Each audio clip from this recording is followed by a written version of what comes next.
This podcast is not affiliated with any Grand Lodge, and the ridiculous antics and opinions of the hosts and guests are their own. Should be dismissed immediately.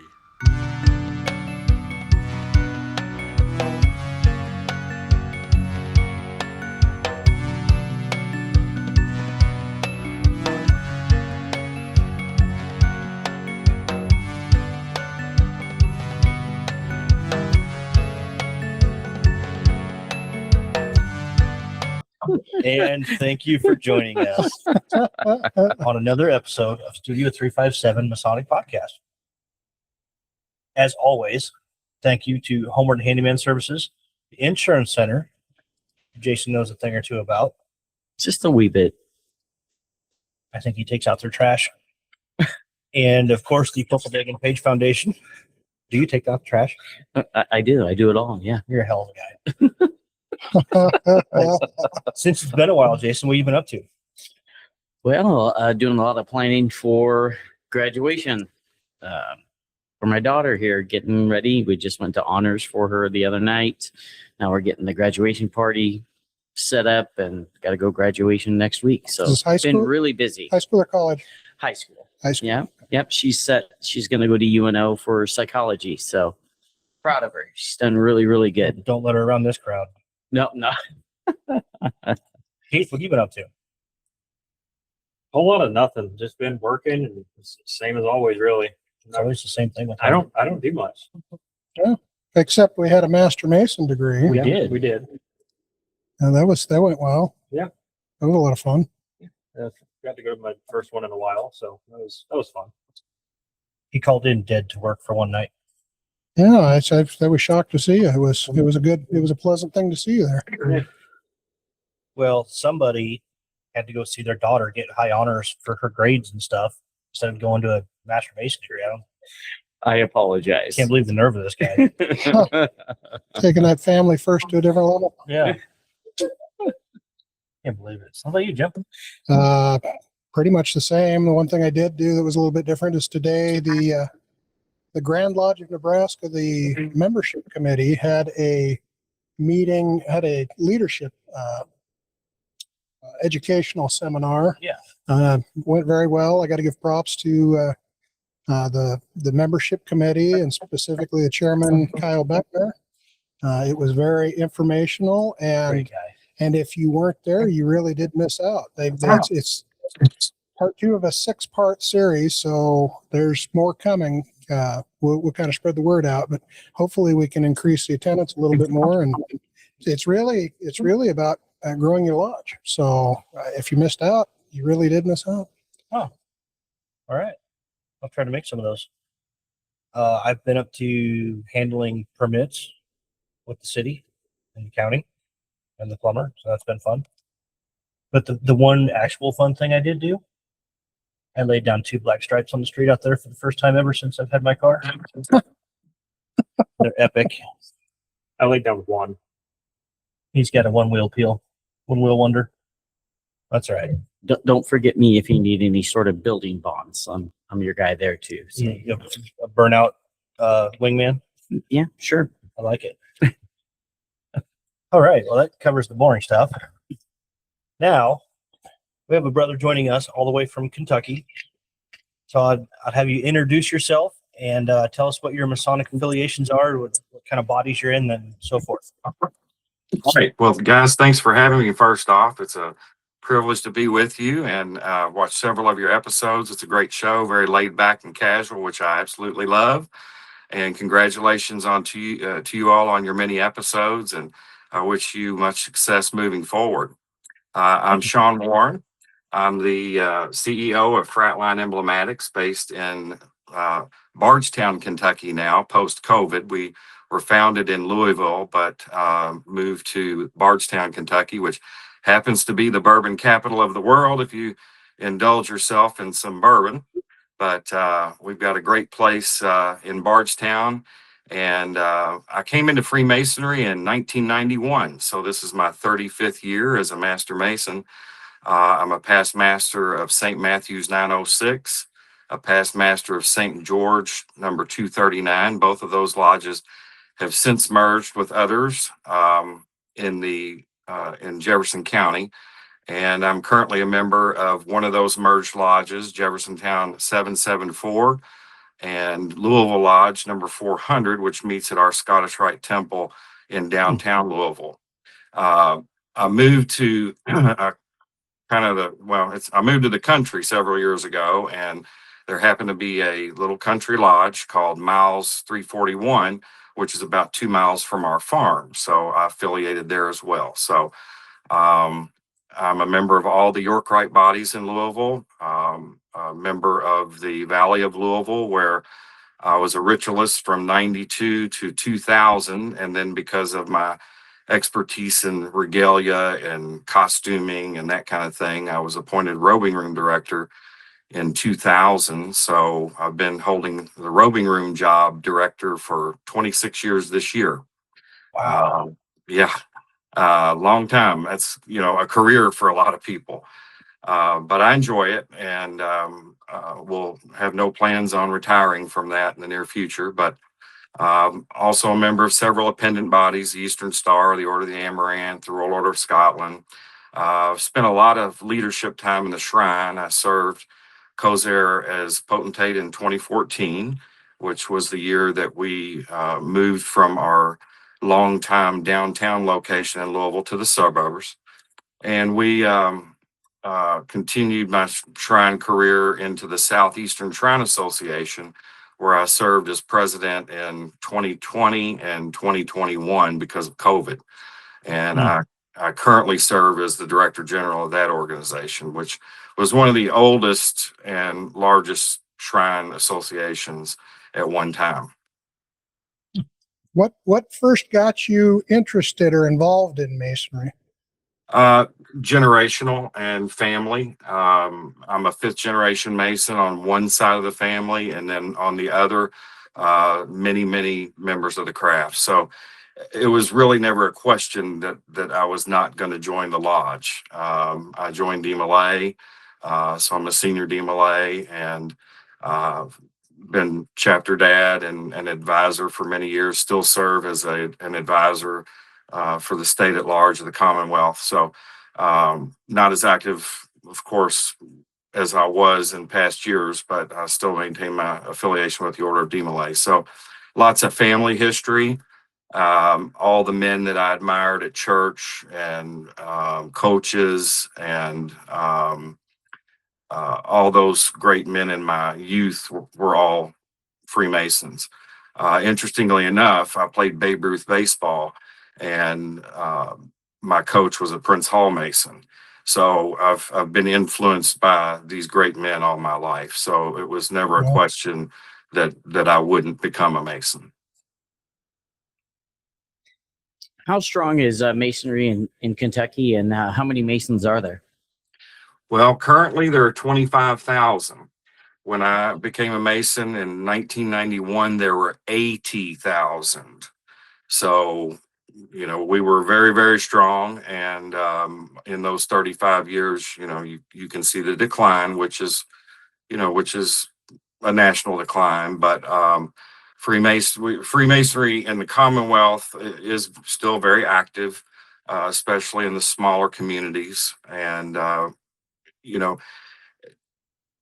I always kind of struggle, and we have in business as well. I've seen over those 35 years the decline, and then of course it impacts our business as well. Yeah, it's Nebraska. It's declined too. I think the last number I saw that were somewhere around 6,600 Masons in Nebraska. So, yeah, we've got the same issues going on here. Mm-hmm. Well, we also, if we could make cows Masons, we'd be all right. Horses here. Horses in Kentucky. Yeah, I think easily we have more cows than we have people in Nebraska. Oh, easily. Certainly. Very easily. We need the beef, man. It is pretty good Nebraska beef. How's it shaping up from is Kentucky similar to Nebraska in that it's the average? I just heard a statistic today that in Nebraska the average age of a Mason is 66 years old. Are you seeing any surges in youth, or is it the same situation in Kentucky as well? What I've noticed, especially in the past 10 years, is that men are joining later in life. So rather than coming in when they're well, the rule was 21 when I came in. Now it's 18 in Kentucky, but I'm seeing that men are choosing to join later, or they're discovering Freemasonry later in their life, and then decide that's something that is appealing to them. So, yeah, when you go to lodge, the average age, I'm 56, so most of the guys that are sitting on the sidelines are 60s plus. But there's a smattering of guys that are in their 30s. At our Scottish Rite in the Valley of Louisville, we have kind of a group of guys. They hang together, and a lot of them are in the Knights of St. Andrew, and they're younger. They're late 20s up to 40. So I consider that younger. But no, we're not seeing a lot of guys come in, right out of high school or in their college age years. It's interesting you bring up the Knights of St. Andrew. That's one after my own heart. I'm a member there. How many members do you have of the Knights of St. Andrew, roughly? I'd say they probably have 40, and out of those 40, probably 20, 25 are active. In the Valley, actually, they're responsible for, you all are in the Southern jurisdiction, right? Correct. Yeah. So you probably have in the 32nd degree conferral an army that makes up the camp. So our Knights of St. Andrew take that role. So that's several parts to do the camp part in the 32nd degree. So it's a great bunch of active guys. They also will do the Arch of Steel and things like that for special events. Just this weekend, as a matter of fact, they had a kind of a cleanup day. We have an Eastern Star home here in Louisville, and they participated in the spring cleanup day out there and got a lot of exposure on social media for that. Well, that's very good. How many are in the Valley of Louisville? I'm going to say our Shrine Temple membership now is about 1,300. So I would say the Valley's probably about 2,200, 2,500. We cover a big geographical area. We have 4 valleys in the Commonwealth, and we have 4 shrine temples in the Commonwealth that kind of mirror the same locales. Oh, okay. Well, just for context, the Valley of Omaha is around 860, I think, for the Scottish Rite, and we've got about 130 people that are subscribed to the Knights of St. Andrew thing. So, wow, that's great. Yeah, I was just curious. Appreciate that. And we have the Valley of Lincoln. So we have 2 valleys and we have 3 shrines in Nebraska. Right? We have Omaha, Lincoln, and Nebraska City. Yep. Okay. Yeah, so they're probably pulling from half the state, splitting the state and pulling the Valley membership. Whereas here, we've got 4 that are pulling from different areas for membership. How did you get involved with Fratline Emblematics? I actually started the company with a partner in 1991, the same year that I joined the lodge. We were both senior DMLAs, and the company actually started as a class ring distributor. So when we started the business, we were in the class ring business, mainly high school rings. And as I became more and more involved in the fraternity, going to lodge and participating and getting involved in Scottish Rite and things like that, the natural progression was, can you get Masonic rings? Can you get fraternal jewelry? So we began contacting the manufacturers that were around at the time, and they were still pretty strong back then. Harvey and Otis, Wefferling Berry, S. Scharf Company, all the major manufacturers, and we became distributors for them. And then we started traveling around to Grand Lodges, mostly in the South and this central part of the country where we are, attending those sessions and taking trays of rings and past master jewels and commandery jewels and things like that. So we started in the jewelry side of it. In 1991 to 1993, the gold price was about $350 to $400 an ounce. And we've recently seen gold at $5,000 an ounce. So needless to say, we're not crafting too many 10 and 14 karat gold rings these days. I'm sure you've seen on a lot of the sites that sell jewelry, Masonic jewelry. There's a lot of sterling silver out there and a lot of stainless steel alternatives. But we started in the jewelry part, and it was a unique time because the larger companies like C.E. Ward in Ohio, F.N. Kistner Company in Chicago, the Cincinnati Regalia Company in Cincinnati, right up the road from us, they were all struggling. And, you know, the fraternity started shrinking in numbers back then. And they had lots of staff, large buildings, lots of equipment. And those things just became a burden, and the business wasn't there. So we started looking at those business models that were failing. Lots of employees, big buildings, lots of equipment. So we modeled our business as we decided to grow to kind of keep things close to our vest. When we started in the regalia part of it, as these companies were going out, we started buying their apron patterns. I was fortunate that I could purchase all of Cincinnati Regalia's fez patterns for all the temples.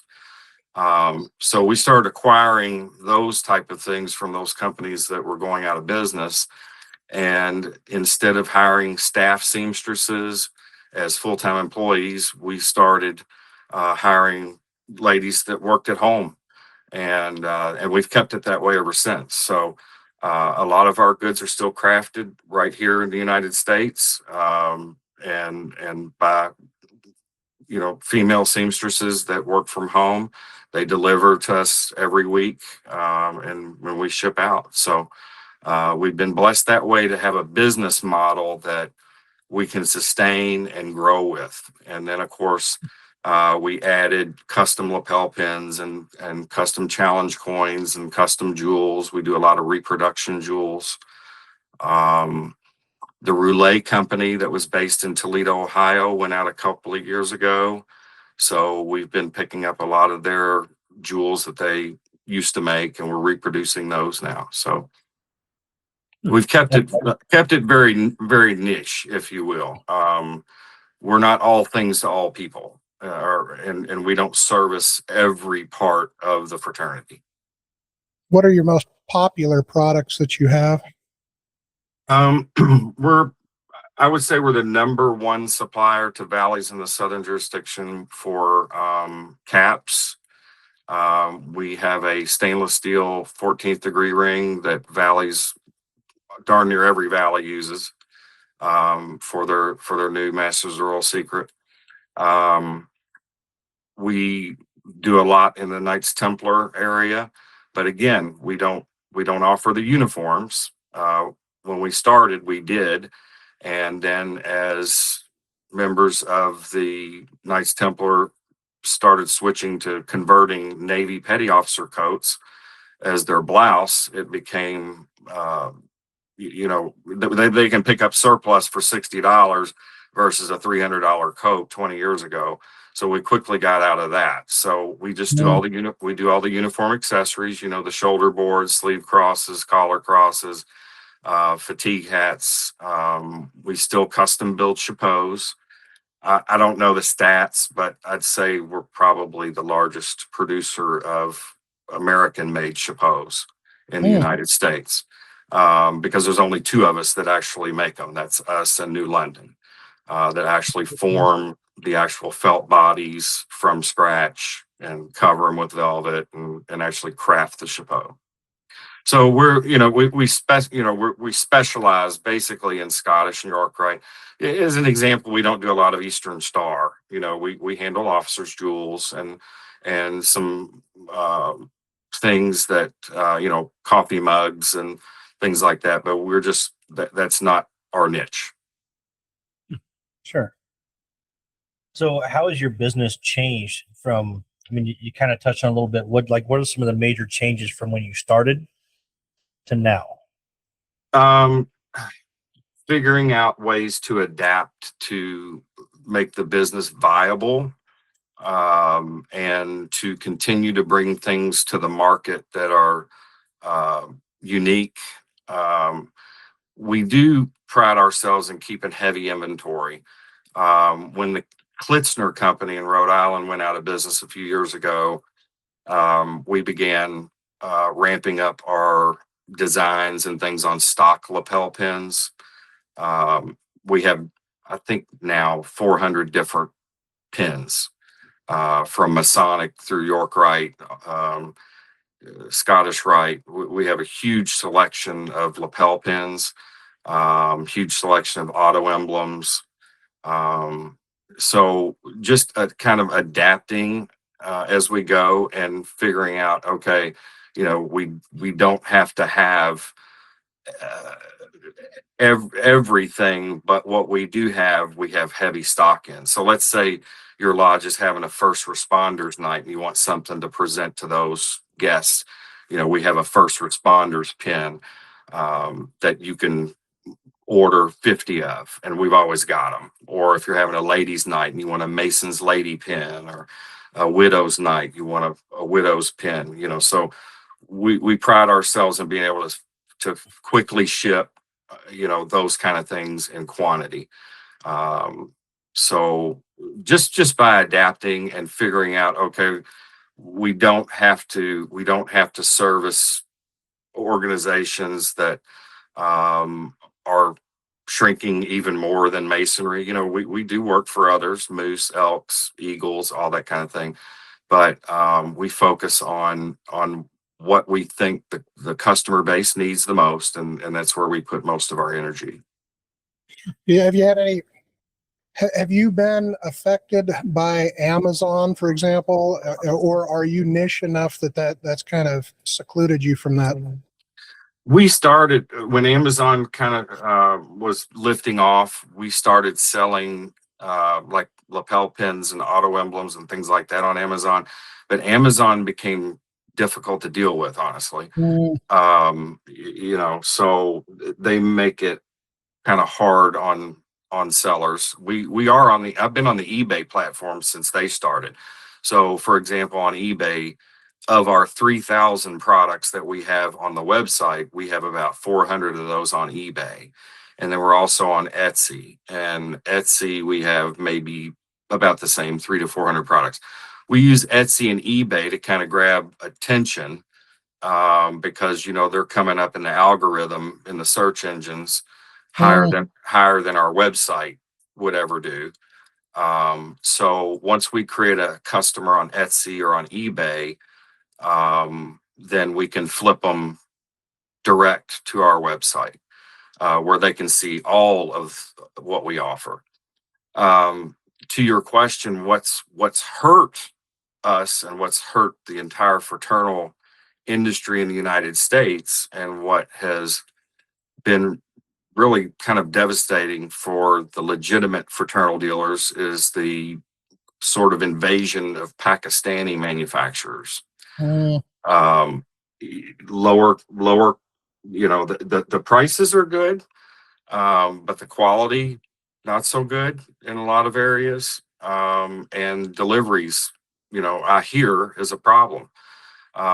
If you order, for example, lapel pins, auto emblems, what we call the smalls or the sundry items, we're going to ship within 24 hours, next business day, which is, I think, just as good as Amazon. But Amazon kind of holds over your head, your performance. So we couldn't sell a chapeau on Amazon because chapeaus are 6 to 8 weeks because they're handcrafted. Right. And to sell certain things on there, let's take a Scottish Rite cap, for example. If an individual ordered a Scottish Rite cap, tomorrow, we may have had the Valley of Sacramento just order 34 hats, and I might have got wiped out of size 7 1/4. So if we weren't able to ship that within 48 hours, then we got a problem with Amazon. You know, get dinged on that. No. sure, yeah. So it's really not worth the effort. But there's plenty of vendors online, but the majority of them, if not all, are overseas vendors: India, Pakistan, Korea, China. So where do you do most of your advertising? How do you get word? Is it just word of mouth, or is it a lot of social media, or how exactly do you get the most or the best advertising out there? Well, we've been around a long time, and we've got what I regard as a very good reputation. We get a lot of sequential business. So let's say you're potentate of Sesostris Temple, and I do your potentate's pens, your cups, your napkins, your awards, your potentate ball glasses, whatever. Then the guy behind him is going to give us a shot, at the business. We might not always get it, but there's a temple in Harrisburg, Pennsylvania that we've been doing in Parkersburg, West Virginia, 25 years solid. They're loyal to us. So building that customer base and that base of loyalty year after year. Same thing with all the Scottish Rite temples. But to gain new customers, Facebook, Instagram, and we do some email blasts, things like that. Now, that's how I found you. Was I was rebuilding my hitch cover with all my auto emblems, and told my wife what I wanted, and she pulled one up on Etsy, and lo and behold, when I got it, it had information for Fratline in it, and so immediately I was impressed with the quality. So I sent you an email right away, and I think I expressed that I appreciated the quality, and when can we get you on the show? Yeah. So, but this year we're celebrating 35 years. I mean, it's we've had ups and downs. COVID really was a bear, especially when we do a lot of presentation aprons and things like that for lodges. And when you bill and ship on terms, we were kind of caught with lodges not being able to meet and approve their invoices and get payment out. So that was a tough time for us, but the Lord blessed us and got us through it, and we're stronger now than ever. Just most of it is word of mouth and referrals, lots of referrals. I'm sure we get, we've got great Google reviews and things like that. So people that are out there, specifically looking for a specific item, they're going to find us. We have a lot of items that are very particular. For example, we have past presiding officer lapel pins for all the bodies of Scottish Rite. That's something very specific, something very unique that nobody else has. So we're niche, especially in Scottish and York Rite.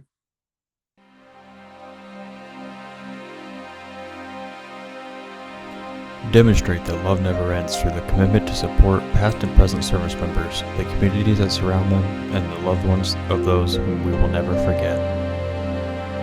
Visit deganpage.org for more information.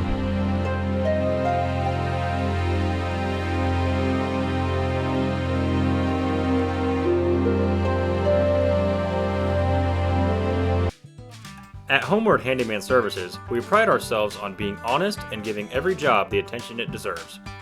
Owned and operated by a master mason with 2 decades of expertise in home repair. We are bonded and insured, and we carry the highest standards when it comes to taking care of your home.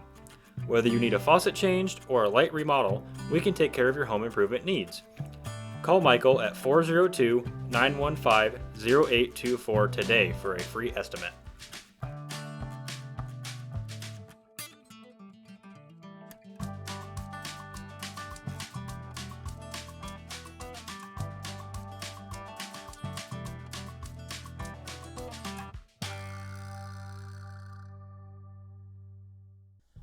When it comes to something as important as insurance, it's imperative that you work with an agency who has an in-depth knowledge of multiple insurance products, companies, and guidelines, not just one.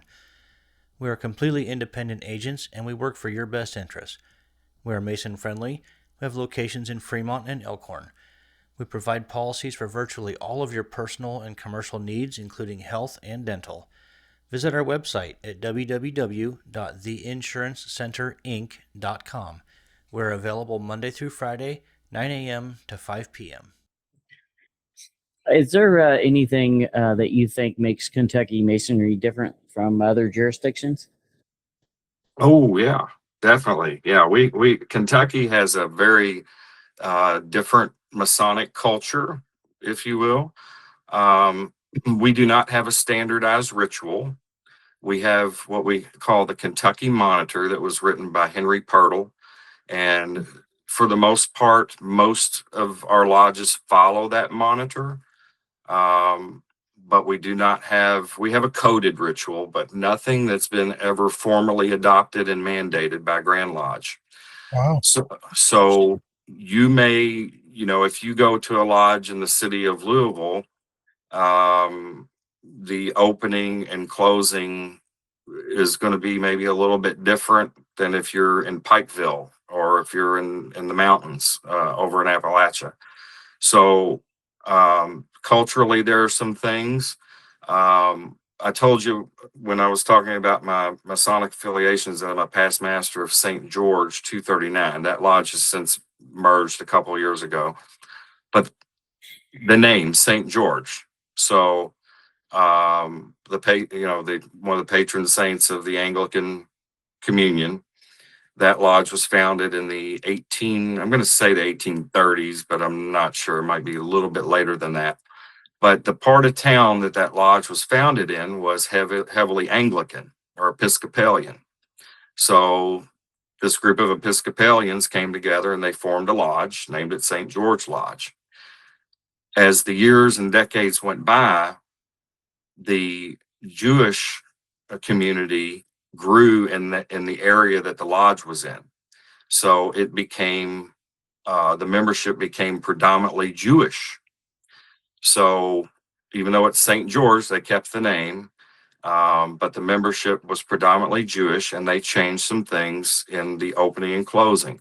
So instead of dedicating the lodge to the Holy Saints John, it's dedicated to the Almighty God. So that, just the Christian portions of the opening were not omitted but substituted to make it that flavor for those lodge members. We had another lodge in Louisville, Aurora 633, that even when I came in, the Bible on the altar was in German, and most of the guys' last names were still German. So they had some parts that they did in the opening that were in German. Wow. Even as the decline in membership and they became less German, they kept those things. And then we've got some other things that are unique to Kentucky. A lot of you all probably do outdoor degrees. Almost every state will occasionally have an outdoor degree, whether it's statewide or if it's just a couple lodges that get together and do it. Sure. But over in the mountains, they do cave degrees. Cave degree, yes, Yeah. I've heard of the cave degree. Yeah. Yeah. So I'm from Louisville. I don't know how much of an accent you hear that I may or may not have, but I remember going there. It was in Kingdom Come National Park is the name of the place where the cave is. And those guys over there have such a thick dialect that is it's not mountain, but it actually comes from the immigration of the Irish into that area. and they use words I don't understand, you know, but, but visually the work is, you know, the work, and you know the familiarity of the work and what's going on. But really I remember back then 30 years ago or whenever I was there to witness that, I was like, I can't understand them, but I know what's going on. So yeah, there's quite a few things that are unique, but mainly lodges. And then we've got a couple, or I'm not a couple, I'm gonna say a handful of lodges that are working traditional observance now. Um, One here in Louisville, Abraham number 8, which is one of the founding lodges of the Grand Lodge, has kind of gone the way of traditional observance, focusing on excellence in ritual, not a lot of levity in the Master Mason degree, if you know, where it sometimes can present itself. But yeah, so there's lots of different unique things and lots of traditions, you know, bib overall nights, you know, things like that. I think that's fascinating. Do you find it difficult as a plural member? Are the lodges different enough that you're involved in that you kind of have to remember which one you're in to change things up a little bit? Well, I'm mainly going when I have the chance to go to lodge. I'm going to the lodge that's closest to home because we have a small 10-acre horse farm. So when I'm done, you know, for the day with Fratline work, there's always work on the farm to do, and we do riding lessons, and we have a pony, and we do pony parties, and you know, things like that. So there's a lot of work that has to be done around here. But I do attend a lot of, you know, special events, and the lodges, those 3 lodges, they're all very similar in the way they work, and the way they function. The country lodge is much more laid back, you know, blue jeans and you know, golf shirts, and then one of the lodges is tux.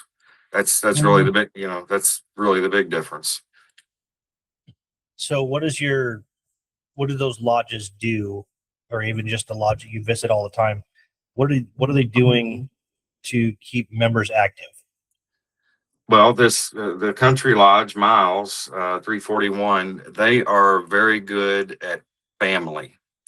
And for example, I have a son-in-law who is not yet a Freemason, but he and my daughter attended a family night there, you know, just to kind of check it out. The lodge members and their ladies are all just warm and welcoming, and you know, the food's always great, and it's they focus on having events kind of circled around family. That particular lodge does.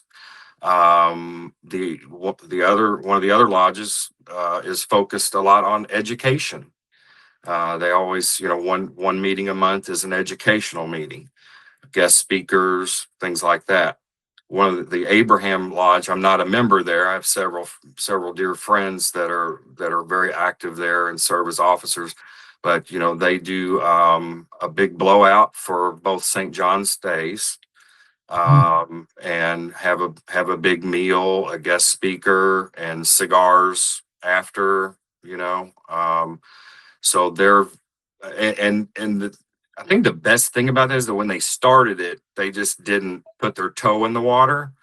They went with it, and you know, they do it regularly. So now they're attracting some attention. So they're getting, you know, lots of visitors to these events. And again, their tux or kilt, you know, and they, you know, do a table lodge type of thing. And so making things special, I think,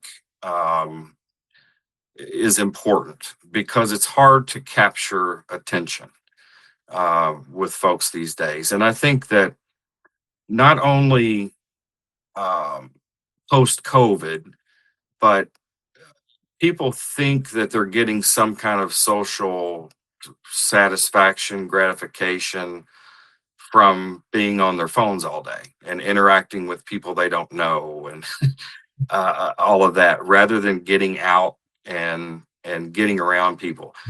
you know, churches have suffered as well post COVID. So getting people back out and getting them social and making sure that they understand that it's important that we interact with each other face to face. And I'm hoping that as masonry continues forward, that's going to be something that people will realize that's important in their daily life, is getting out and going to lodge, getting back in the habit of doing something regular with people.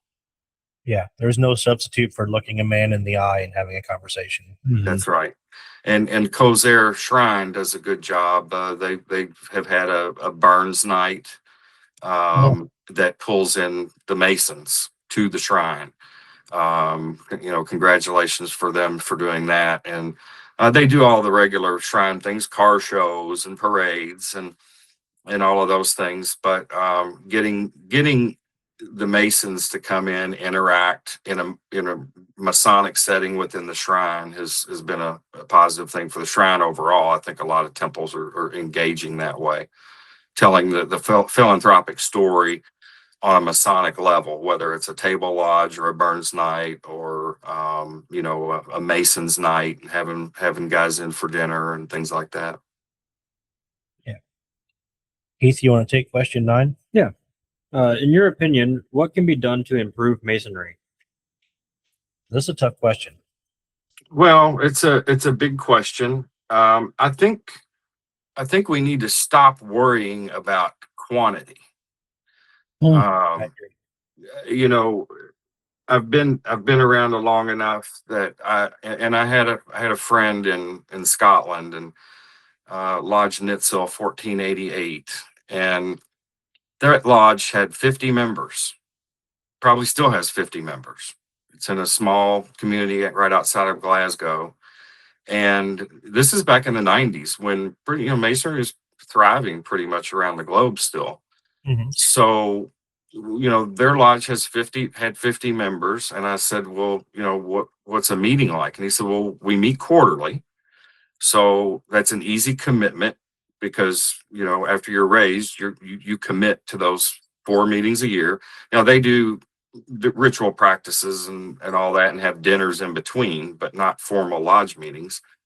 So it gives that small group of men in that community 4 times a year where they know they're going to go in the morning, probably have a breakfast, do whatever degree is going to be assigned that day.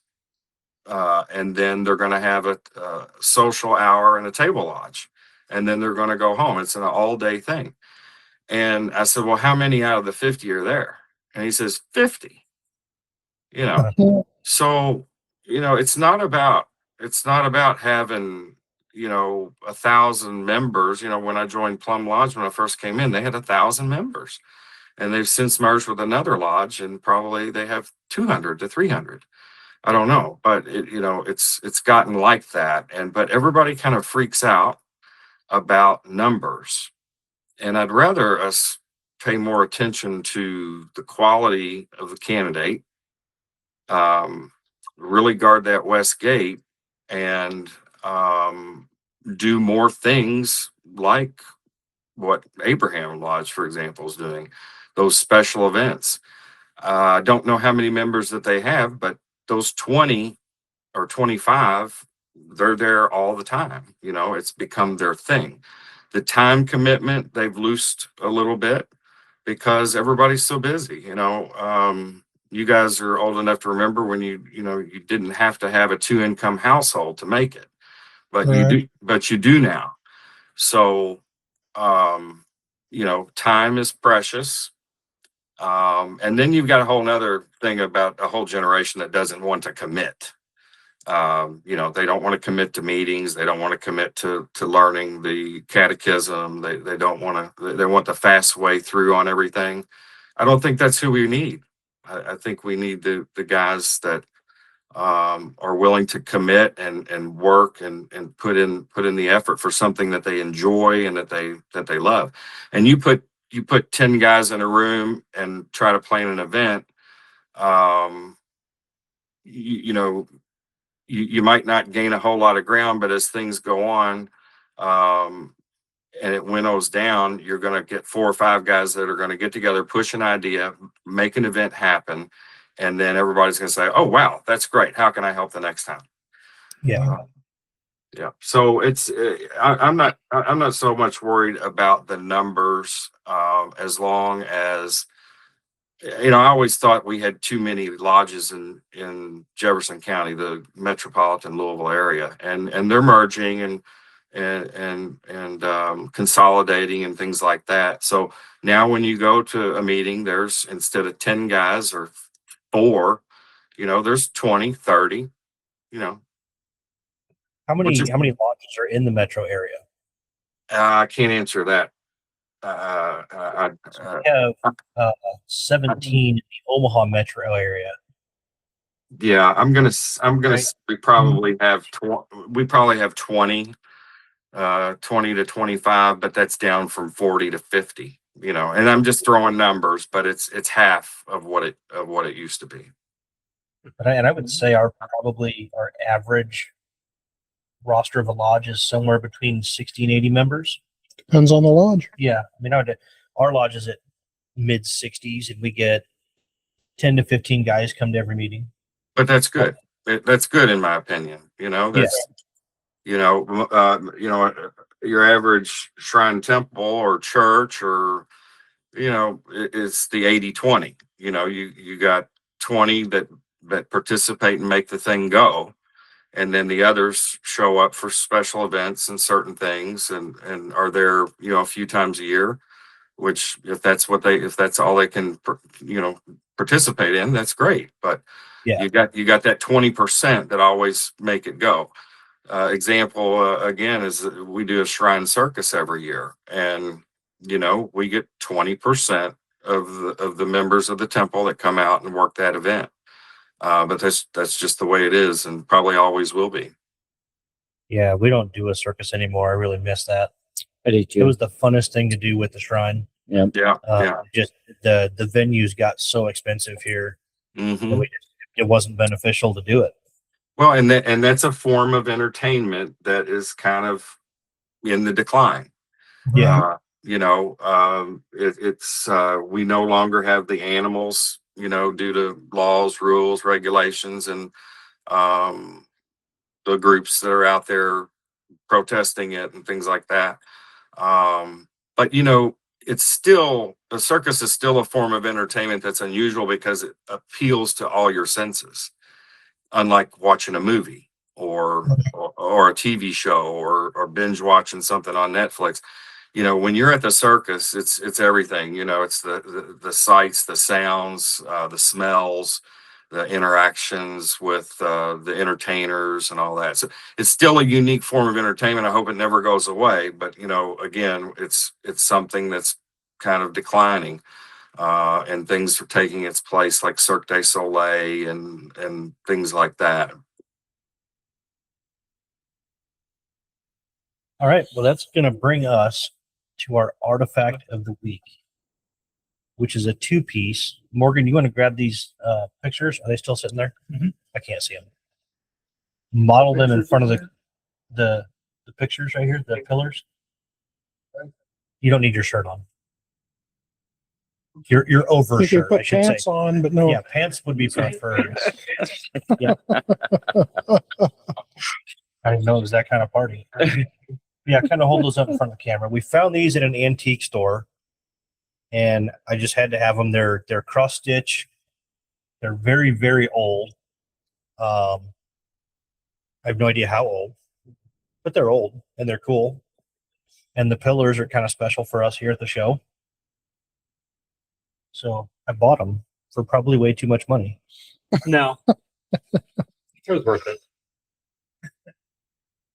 I'm not going to say it. I'm not going to say Jim it. says I have a problem because we have here in our studio, we have shelving actually literally hanging from the rafters. I have fezzes and Scottish Rite caps of all shrines and ages. And so if you're out there and you have a fez, And I know I've seen shows on the Discovery Channel about this. I know I've seen it. Orders. I wasn't going to mention any I don't have a names. problem. I just have a lot of solutions. But yeah, if you have a fez you don't want to wear anymore, get a hold of us on the show, and it might get displayed on our shelf here. We have, I think, 13 temples represented up there. Something like that. Some of them are well over 100 years old. There's a fine line between collecting and hoarding. Right. So It's displayed I very will. nicely. It's not hoarding. I do want to throw this out for your viewers. On Facebook, we do have a group called Fraternal Pickers. You do, And yes.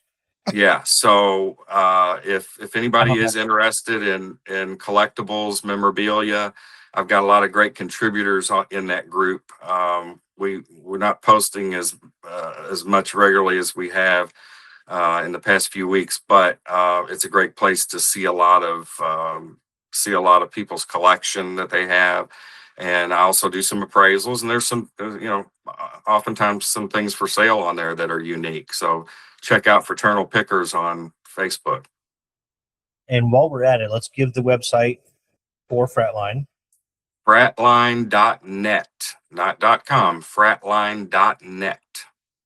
There is a literal plethora of stuff. I mean, you could be on there all day looking at different items. Almost anything you would want. Very cool. Let's move to Nice. shout outs. You have any shout outs, Jim? Well, I do, and I'll probably steal it from you, but today there was an announcement on Facebook that our good friend of the show, Ted Poole, he's been on a couple of episodes. As many of the viewers know, he had an amputation 2 years ago. Yeah. And his announcement was that he's going to have the other leg amputated. So the shout out is to Ted and Emily. There is a GoFundMe that I know that Joe's been sharing. I would also throw out that if you get a hold of one of us, if you've got any sort of help you can throw that way and you want to avoid any fees, we can definitely make sure that we get that to Ted and Emily. Absolutely. So Could not be a more deserving brother. Yep, completely in our thoughts and prayers, but more importantly, it's going to be, they've already gone through this tough road once and now they've got to do it again. So thoughts and prayers, but any assistance that we can ask for out there would be greatly appreciated. Absolutely. Good job. That far outshines my shout out. My shout out is to Brother Micah Evans, who I think I shouted out last episode. Because he's moving to New Mexico, and that makes me very sad. Happy for him, sad for me. But he had this very heavy microphone for his podcast setup, and he signed it in silver Sharpie. So it shall now be laid up among the archives of our studio as a memento that he was a guest on our show, I guess. Well, and we do need to get a hold of him as a reminder to redo the episode. I said maybe we can do a Google Meets and learn a little bit about New Mexico once he gets down that way. So. Excellent idea. Jason? Well, geez, I guess my shout out is just going to be mainly to my daughter, just because of how proud I am that she's graduating with honors, and it makes me one proud dad.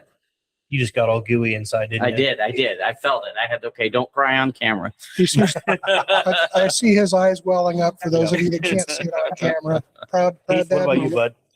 I'm just gonna give a shout out to all the guys who helped with the masturbation degree on Thursday. It took a little bit to get all the people I needed, but it worked out. So Did. Yep, everybody did pretty good. All right, with that, check out fratline.net.